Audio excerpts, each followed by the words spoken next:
és un programa d'educació en memòria que està organitzat per la Coordinadora de Memòria Democràtica del País Valencià i subvencionat per la Diputació de València.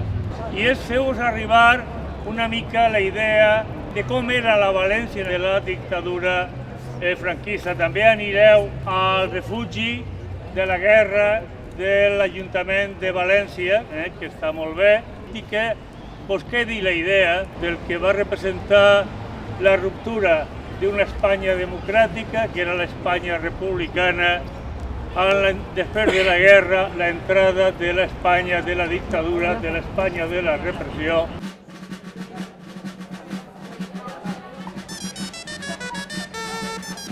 Para llegar al franquismo, lo que hubo en España antes fue una guerra civil, ¿vale? Que empezó en 1936 y acaba en 1939. Gana el bando sublevado contra el gobierno republicano. Lo que hacen es instaurar un régimen que fue el franquismo. Duró 40 años, desde el 39 hasta 1975. ¿Quién es Franco entonces? Un dictador. Se reprimió a la sociedad y lo que se hizo fue, sobre todo, depurar. Había que acabar con los que se habían opuesto al ejército sublevado. Hubo diferentes tipos de represión. Represión, por ejemplo, hacia la mujer. Durante la República las mujeres podían votar. Ahora ya no podían votar, quedaban subyugadas bajo el poder del hombre, sobre todo. Se seguía un poco lo que era la figura clásica de la mujer fascista. Luego también hubo represión cultural. Por ejemplo, no se podía utilizar el valenciano. Se instaura la Junta Central Fallera, que era un órgano de control para manejar quiénes eran los que no eran afines al régimen dentro del mundo de los falleros. Se inaugura en 1930, se llamaba el Instituto Nacional de Enseñanza Media Luis Vives y fue de carácter mixto hasta 1939. Uno de los pilares de la educación republicana era la coeducación.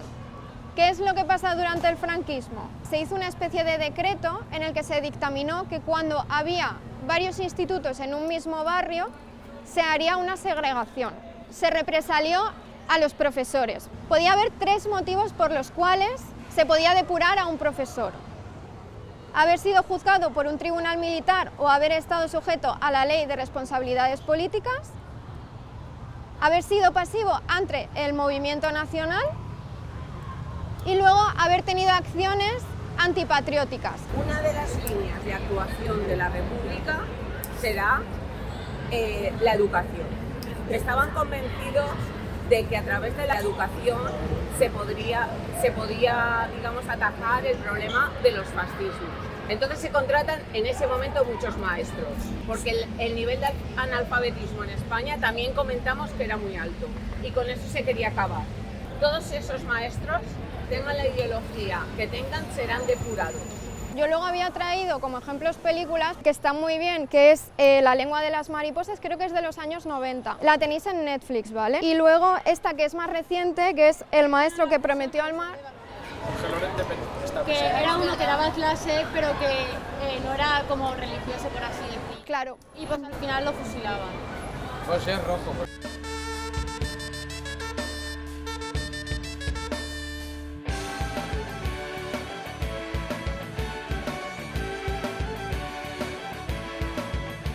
Pregunta, ¿qué es un campo de concentración? Un campo de concentración es donde tienen a los presos represaliados. En un principio era un lugar donde acumulaban, digamos, a los presos, ¿vale? Como fue el caso de la Plaza de Toros de Valencia. La foto es la Plaza de Toros de Valencia cuando se convirtió en campo de concentración.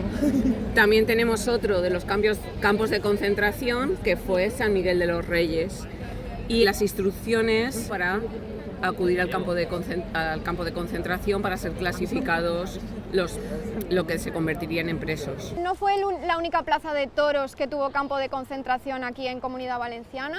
También estuvo la de Utiel, la de Monóver y la de Alicante. Se estima que más o menos hubo unos 3.500 presos. Muchas mujeres de los barrios próximos se acercaban a traer comida porque muchas de ellas pues tenían familiares aquí. ¿Qué pasa? Que la comida la cogían los que llevaban el campo y básicamente se la quedaban. Parte de los detenidos lanzaban a la calle papelitos con su nombre escrito para que la gente que pasaba por fuera pudiese coger estos papeles y contactar con la familia. A partir de los años 60, 70, la gente se organiza y empieza a luchar contra la dictadura. Y hay una canción de Lluís Llach que creo que es muy significativa, que no sé si la conocéis, és l'estaca. Si estirem tots, ella caurà i que molt de temps no pot durar. I que segur que tomba, tomba, perquè ben colcat ja deu d'estar.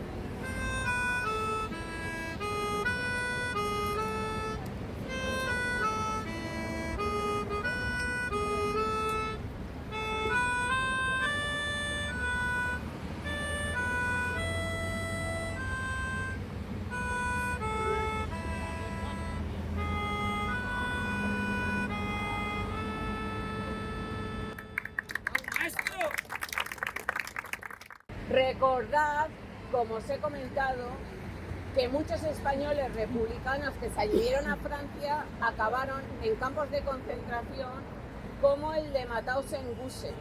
Gusen no solamente es un campo de concentración, sino que es un campo de exterminio. Hubo muchos españoles que acabaron primero en campos de concentración franceses, ¿vale?, en la costa francesa, y que después se unieron a diferentes resistencias, sobre todo la resistencia francesa. La plaza del Ayuntamiento que iremos ahora, en un principio durante la República se llamaba Plaza Emilio Castelar y una vez gana Franco pasa a llamarse Plaza El Caudillo. Los carteles de los refugios que aún quedan, que son 3, han sido declarados Patrimonio Histórico Artístico, entonces están protegidos. Estos carteles se situaban sobre todo encima de las puertas del refugio, en este mismo color, en rojo, para que la gente pudiese verlo y saber que ahí tenía un refugio donde poder esconderse durante el bombardeo. Aparte de haber sirenas en algunos edificios, había unas personas que se encargaban de ir con una sirena por la calle para ir avisando a los vecinos. Con respecto a otras sirenas, aún se conserva esta que está enfrente de la finca roja, que es original. Todos los refugios tenían 2 puertas, ¿vale? ¿Por qué? Porque en el caso de un bombardeo, si se bloqueaba una de las puertas, tenían que poder salir por otra. Generalmente, ¿vale?, había como un zigzag.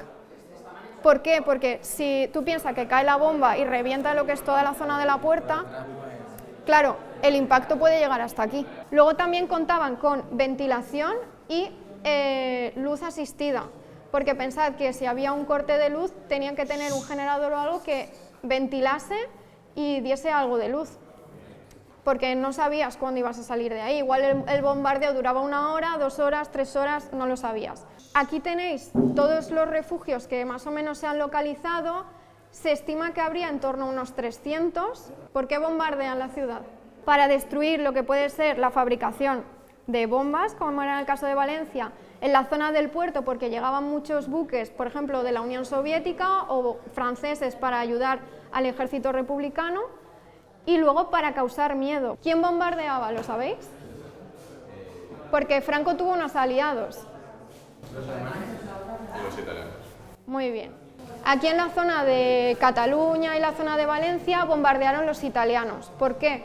Porque tenían una base en Mallorca. Estos son ejemplos, fotografías que tenemos de bombardeos de Valencia. Fijaros que cae una bomba que no explota, pues se ponen ahí a fumar y a hacerse una fotico con la bomba. Están ya acostumbrados. La normalización de la violencia y del conflicto es fuerte. Luego, por ejemplo, veréis, ahora os las pasaré y veréis una bomba que cae en el mismísimo ayuntamiento. Si os fijáis aquí, cuando veáis esto de cerca, veréis que lo que les interesa básicamente son las vías, van a las infraestructuras, a por las vías del tren. Y en este caso fue un entierro multitudinario porque en un bombardeo mataron a toda la familia de un zapatero. El único que se salvó fue él.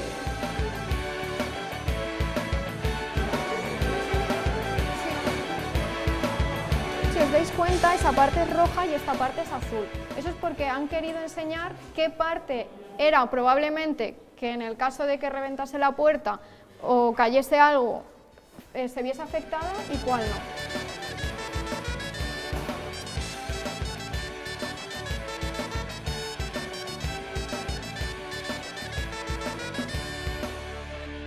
¿Por qué íbamos al refugio? Para evitar las bombas. ¿Qué pensáis que es esto? Vale, tenéis varias por la fachada del ayuntamiento, que no la han restaurado y podéis ver el impacto que causaban cuando caían aquí. Luego aquí tenéis dos fotos de una bomba que cayó dentro del ayuntamiento y cómo dejó la escalera. En el caso del Ateneo, ¿vale?, que es ese edificio que está ahí, durante la República fue el Ateneo Popular y durante la primera etapa del franquismo fue la sede de la Falange, ¿vale? La Falange fue el único partido que había durante la dictadura y que era uno de los pilares, digamos, de la dictadura. ¿Por qué escogí esta imagen en vez de la de los tanques, que es más visual, el desfile de la Victoria? Por la unión que hay entre falangistas, los militares que se ven atrás y la Cheperudeta, la Virgen de los Desamparados. Entonces ahí se ve el nacionalcatolicismo y la imposición de la religión católica, que incluso llega hasta nuestros días, ¿no? La canción es de Raimo y es Jo vinc d'un silenci y me siento muy identificado porque creo que la represión hizo un buen trabajo. Son melodías que en su tiempo tenían su importancia, eran melodías y canciones de lucha, de resistencia. Jo vinc d'un silenci antic i molt llarg, de gent que va alçant-se des del fons dels segles, de gent que anomenen classes subalternes. Jo vinc d'un silenci antic i molt llarg.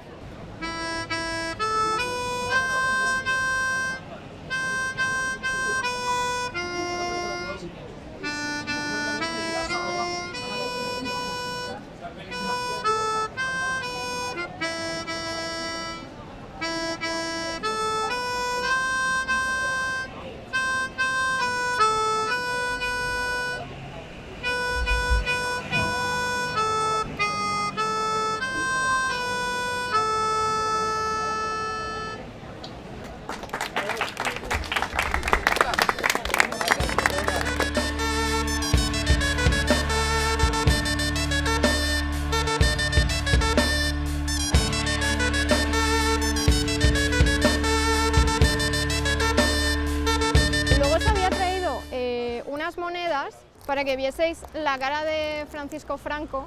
Esta, por ejemplo, ¿vale?, es de 1944.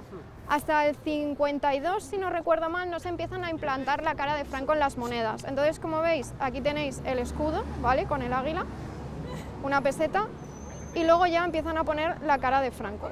Dins del nostre centre van detectar que havia moviment molt irracional i una falta de cultura democràtica important. Llavors van desenvolupar el que és la setmana de la memòria democràtica. Dins d'esta setmana van fer una sèrie d'eixides en primer de l'ESO, segon de l'ESO i quart de l'ESO. Vam trobar aquesta iniciativa vostra que ens va facilitar molt la vida i el que ens permet és portar als alumnes al fet, és portar-los a la realitat. Tenir una altra persona, una guia com hem tingut a Anna, explicant-nos les qüestions que nosaltres també donem a l'aula, doncs tenen una altra visió que no sols és d'un professor, que pot tindre més, menys raó i poden contrastar.